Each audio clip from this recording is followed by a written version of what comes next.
Now, you say, well, this isn't real compassionate, okay? But there's some things here I think we need to talk about. If a person commits suicide, do they go to hell because of unconfessed sin? Now, I realize this isn't really much of a question in Massachusetts, because in Massachusetts, everybody goes to heaven.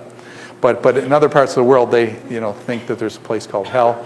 And so a person commits unconfessed sin, their last act is a murder of themselves.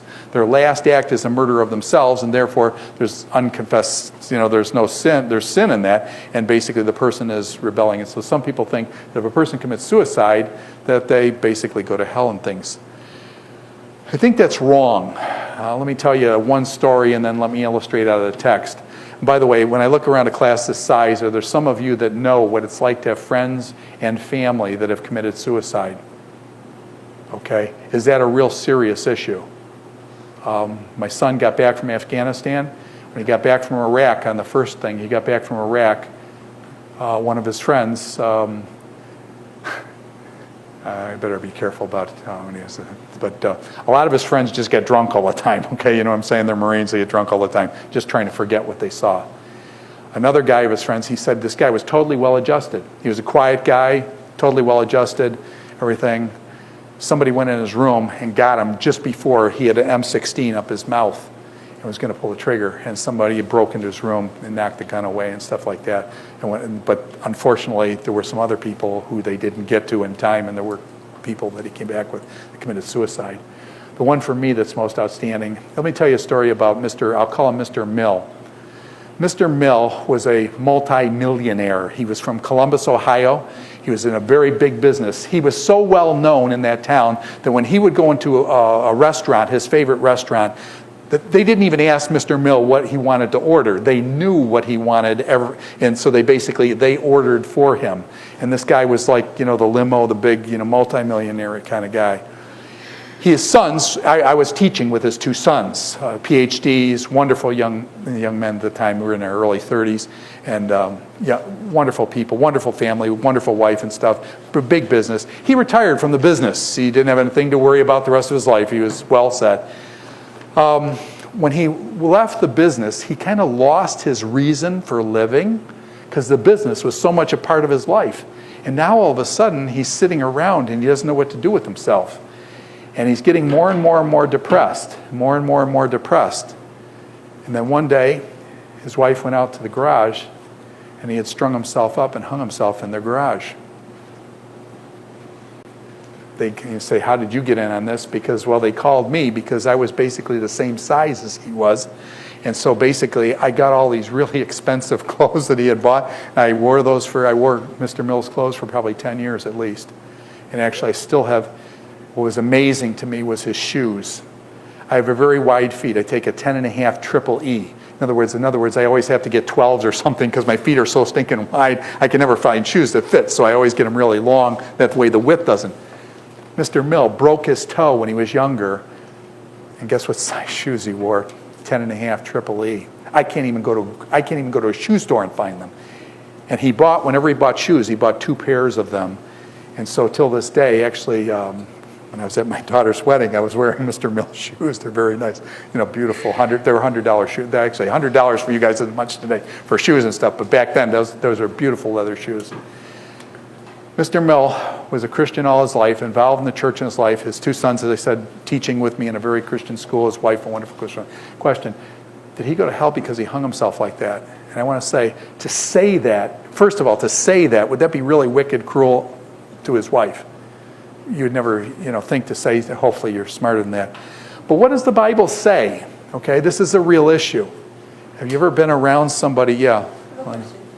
Also, someone who has depression, you have to look at mental illnesses, as you right. said, with a physical illness, so he wasn't really responsible for his acts. Yeah. Yeah, I have a problem with some of this. I have a mental illness. I'm not responsible for my acts. No, I know. You probably aren't going overboard, but I'm just thinking about that Norwegian guy. Do you realize that Norwegian guy that blew, 77 people away? Oh. They basically said he's crazy, and so the guy's not going to jail. Okay, now they'll put him away for some psychiatric thing, but it's just, I was floored.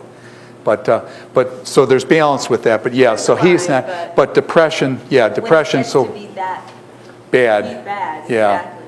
Yeah, and I don't know where the line is for responsibility and irresponsibility. I also know, and I've had personal experience this with my dad when my dad was dying of cancer. My dad was a Christian, how should I say? My dad, I look up to my dad. I think he was a better Christian man than I'll ever be. And I really, really respected my dad. But when he was going down, he had cancer all through him. And I don't want to tell you how much pain that was, pancreatic cancer. It was. I was pumping. He would not let anybody else give him morphine. I was the only one he would let give him morphine. I don't know what I'm doing. I'm not a doctor, but I'm not that kind of doctor. But he wouldn't trust anybody. But I was giving him morphine and stuff. And toward the end, he pleaded for death.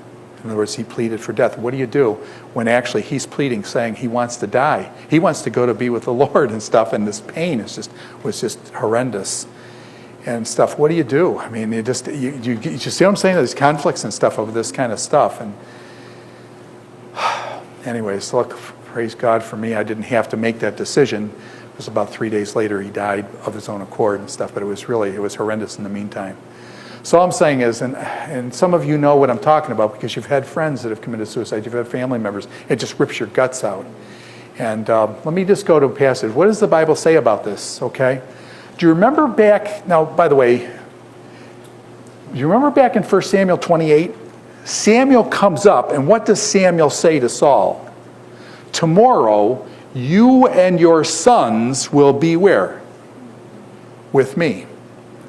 Now you could say, well, Hildebrandt, that means they'll be dead, okay? But notice he says, tomorrow you and your sons will be... Now we don't know about all the rest of the sons, but one of the sons that dies here that we do know is Jonathan.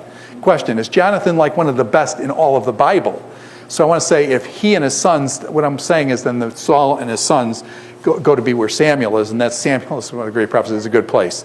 Yeah, so I want to say it's in heaven probably, and so I would use that 1 Samuel 28. It isn't a conclusive, you know what I'm saying? I can't, do a philosophical analysis or exegetical analysis to prove it and stuff, but I'm saying there seems to me that the evidence leans that direction then, that Saul. What I was trying to get at is, how mental illnesses take physical manifestations. So couldn't you say, well, I guess you couldn't go that severe. Like, say someone dies of diabetes. Yeah. Him killing himself was really the depression. Yeah. You know what I mean? It's not... Yeah, it depends. And what I'm saying is I don't know where the line is from somebody that's just down and that... and so I got to leave that off. But it does seem like the text indicates that Saul and his sons went to be with Samuel, which is a good place. So I want to say that we've got some biblical data for that. Now,